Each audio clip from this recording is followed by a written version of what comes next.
José. Buenos días, Fernando. Buenos días. Buenos días a toda nuestra audiencia. Oiga, miércoles 2 de octubre, segundo día del 10º mes del año 2019. Fernando, pero como es miércoles, la gente quiere saber cuáles son las decenas. 2 y 0. Y arrómense con el 8.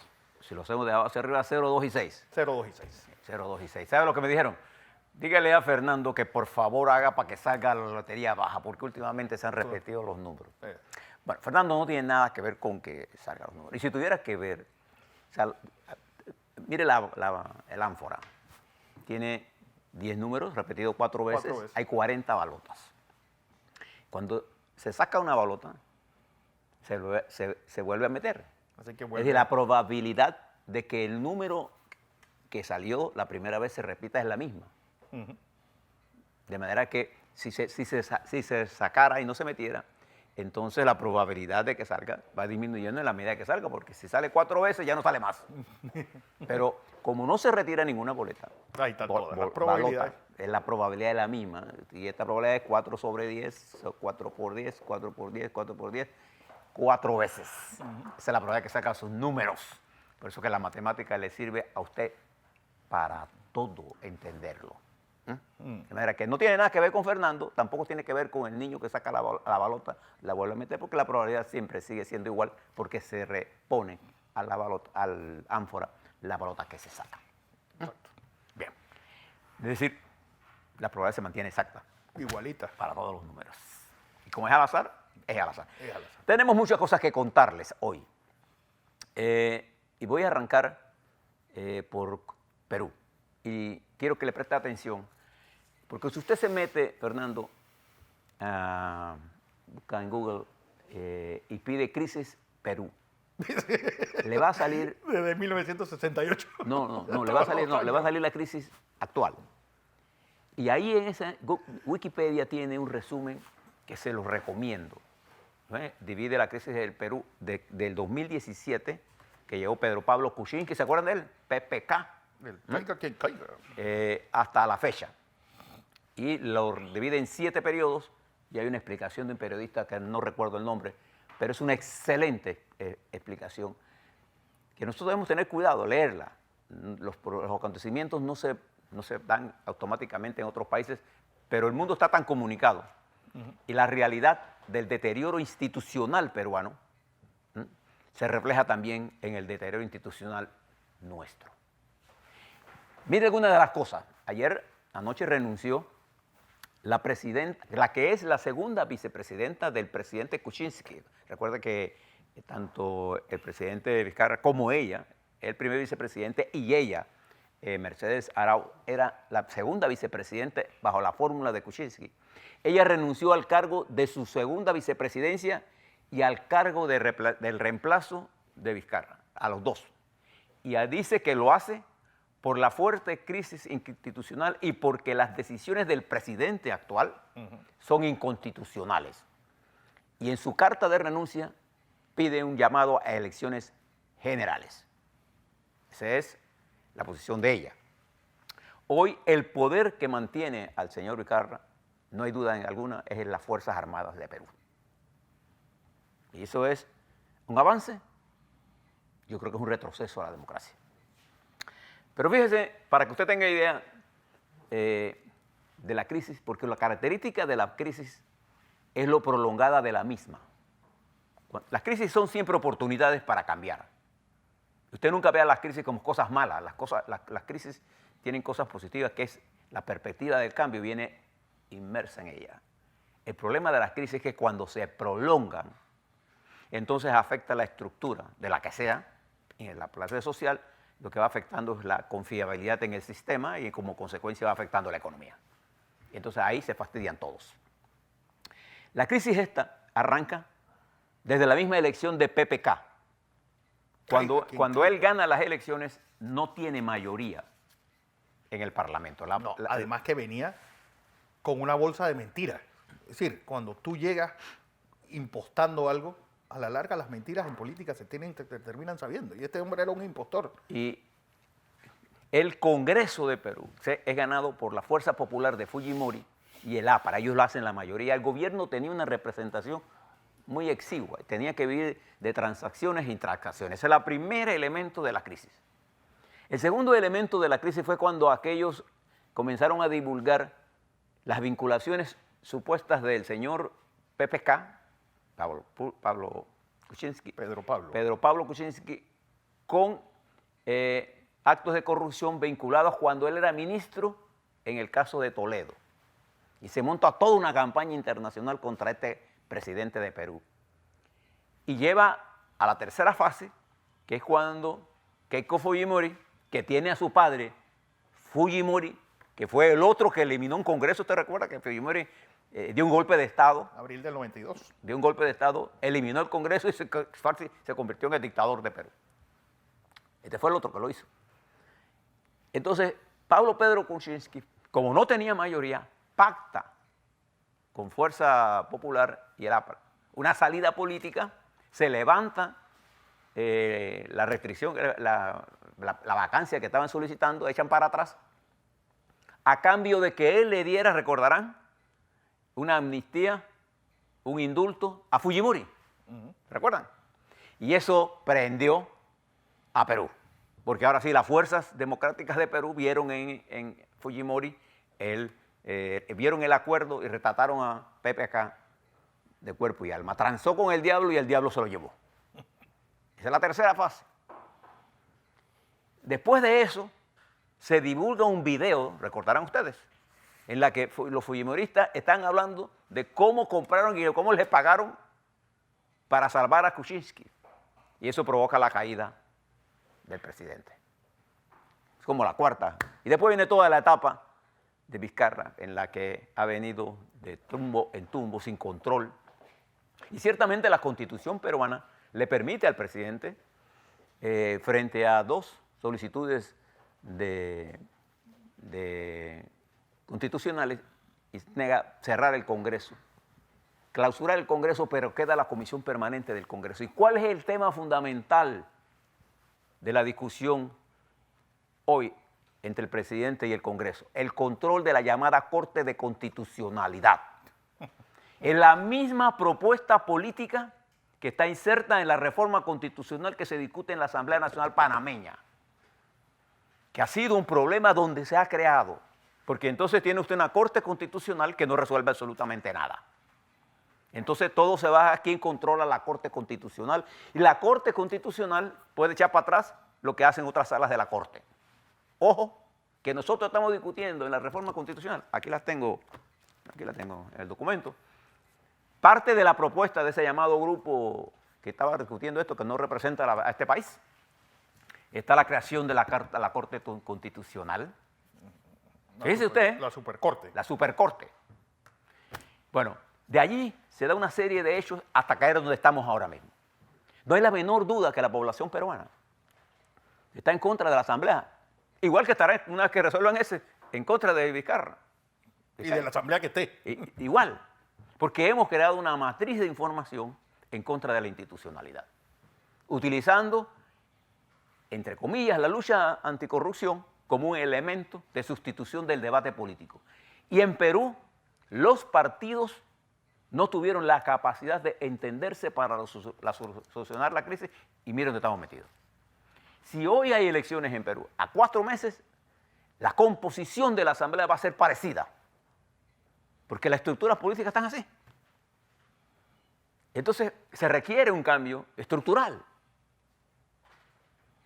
¿Usted cree que nosotros vamos a tener cambio en el órgano legislativo con la propuesta constitucional que está en debate ahora mismo? No, porque el sistema de circuitos electorales nuestros ha fomentado el caudillismo. ¿Quién puede competir con la construcción de votantes fieles, de diputados que saldrían, no importa qué campaña hagan ustedes? O si no, le tocaría al partido, porque como está desflanado el sistema, a menos que haya un cambio estructural, no habrá cambios. Entonces, observe la crisis. Entonces, ¿cómo está Perú hoy? Los que caigan se ha llevado presidentes, se ha suicidado presidentes, se llevan la asamblea y el presidente está pegado con saliva, porque no tiene una estructura política, no tiene fuerza electoral. Sí hay una simpatía en el pueblo peruano por barrer todo. No es la Asamblea nada más. Y están las Fuerzas Armadas que han asumido el papel protagónico. Bueno, esa frase de que se vayan todos, ¿se acuerdan que en la Argentina sonó mucho en el corralito del 2001 y mira dónde están ahora? Bien, le dejo todo esto para que usted estudie esto, mírelo, y entonces lo pueda analizar con tranquilidad. Yo a la vuelta de Panamá cuando hablamos de Panamá le voy a hablar sobre un artículo excelente que aparece hoy en el Panama América, bajo el título de Ninis suma la cifra más de alta de los últimos 14 años, de la pluma de la periodista Clarisa Castillo. Ahora le voy a hablar cuando regreso sobre esto, pero esto y lo que dijo el presidente Cortizo, para que vea cómo las cosas, cuando no las embonamos bien, nos quedamos discutiendo, caiga el que caiga, se cae todo y nos hacemos daños todos. Bien, esa es la crisis de Perú en desarrollo. ¿Cuál será el camino? ¿Cuál será el destino? ¿Cuál será al final lo que el pueblo peruano decida?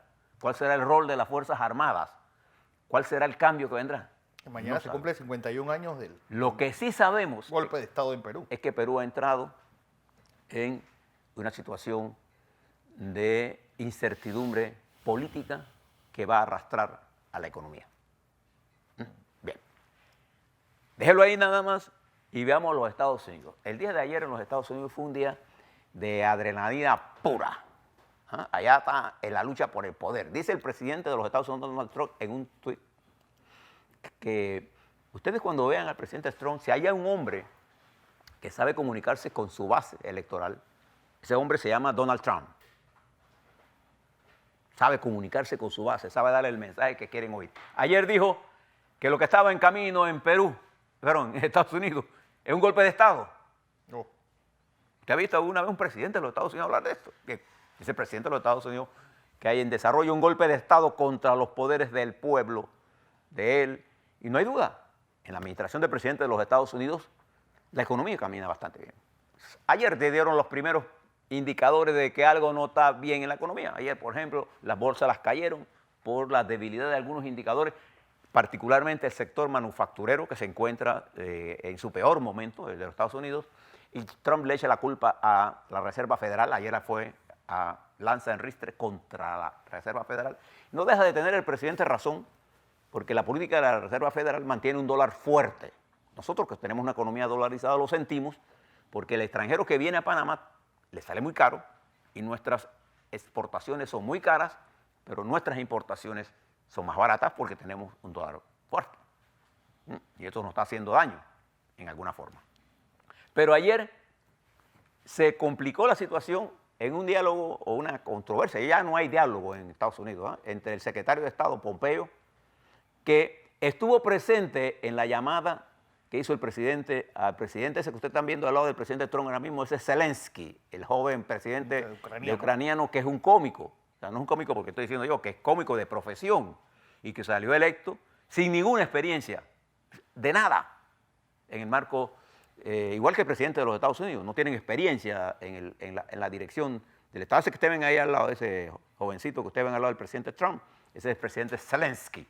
Bien, él tuvo presente Pompeo, como consecuencia se constituye en un testigo importante, porque yo creo que va a haber impeachment, creo que va a haber un juicio político. Sí. No tengo la menor duda que van para allá. Y eso no es bueno para los Estados Unidos, bueno, pero eso por allá van. Y el presidente Trump ha arremetido contra todo. Pompeo dijo que el Congreso, o sea, la Cámara de Representantes está haciéndole bullying a los empleados del Departamento de Estado. ¿Hay alguien que sepa más de bullying que ellos? No, y el rey de los bullets. Eso está en los Estados Unidos, prendido. Usted pone la televisión y todo lo que habla, usted quiere saber algo del resto del mundo, tiene que ir a la televisión francesa, a la alemana, a la inglesa, a la china, a la rusa, a la televisión española, porque los Estados Unidos es indictment. Están atrapados en ese debate. Por otro lado, dentro de pocas horas estaremos conociendo lo que el señor Boris Johnson, primer ministro de Inglaterra, llama su última propuesta del Brexit. ¿Cuál será? Hay una combinación que él está llamando lo que se conoce como el backstop, que es la frontera, lo que está pasando entre Irlanda, la República de Irlanda y el territorio de Irlanda del Norte. Ya se hablan de la Unión Europea que no será satisfactoria, pero vamos a ver qué ocurre. Mientras eso ocurre, Inglaterra está dividido en dos bandos. Dos bandos. ¿Cuál va a ganar? Yo creo que los dos están perdiendo. De hecho, la libra esterlina se ha debilitado durante todo este proceso que ustedes ven allí. Hoy enfrenta uno de los retos más importantes. Recuerden que estamos a 2 de octubre y él antes del 14 tiene que tener un acuerdo o tiene que acogerse a lo que el Senado, a lo que el Parlamento dijo, que si no hay acuerdo pide una fecha de extensión. Dice que el muerto lo pide. Vamos a ver quién de los dos vence. Mientras hay datos económicos en el mundo que lo están indicando que las cosas no están caminando bien. Y eso se va a reflejar en Panamá. Y ahora se lo cuento. Y termino en Corea del Norte.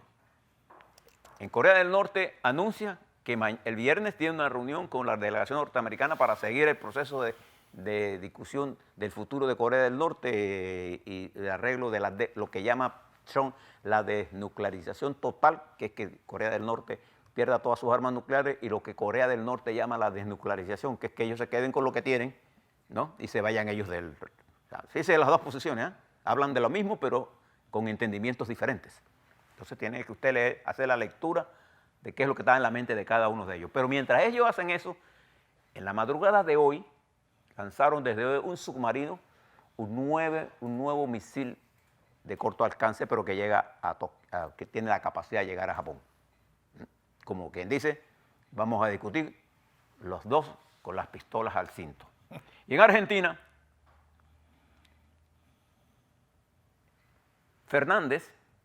Alberto Fernández, del peronismo, dice que no cree en la política de shock del Fondo Monetario Internacional, mientras Macri arranca una campaña agresiva por su reelección. Sus probabilidades son duras, pero dice Macri que habrá las posibilidades, sobre todo la victoria en Mendoza, los llenó de mucho optimismo y está por verse. De todas maneras, creo que si no gana Alejandro Fernández, como se prevé, con el 45%, y hay una diferencia de 10, Alberto Fernández, perdón, será una contienda entonces que irá a balotaje, si es que pasa, si es que logra Macri cerrar la brecha. Y si logra, continuará la incertidumbre. El Fondo Monetario, mientras ha dicho, no desembolsa absolutamente nada. Vamos a esperar el resultado de las elecciones. A la vuelta a Panamá. ¿Qué planteó el presidente Cortizo en Colón? ¿Cuál es la realidad social de nosotros? ¿Es importante el empleo en Panamá? ¿Es lo fundamental? ¿Es reactivar la economía? Hablé ayer con algunos grandes empresarios que me expresaron su profunda preocupación por medidas que se debe tomar el gobierno, particularmente que estamos discutiendo salarios mínimos y otra serie de legislaciones con respecto a la necesidad de incentivar la economía. Si usted quiere saber algo de eso, busque hoy la producción de cemento y cómo está la industria cementera y le dará cuenta que algo tenemos que hacer. A la vuelta hablamos un poco sobre todas estas controversias políticas, las denuncias que se han presentado en las últimas horas.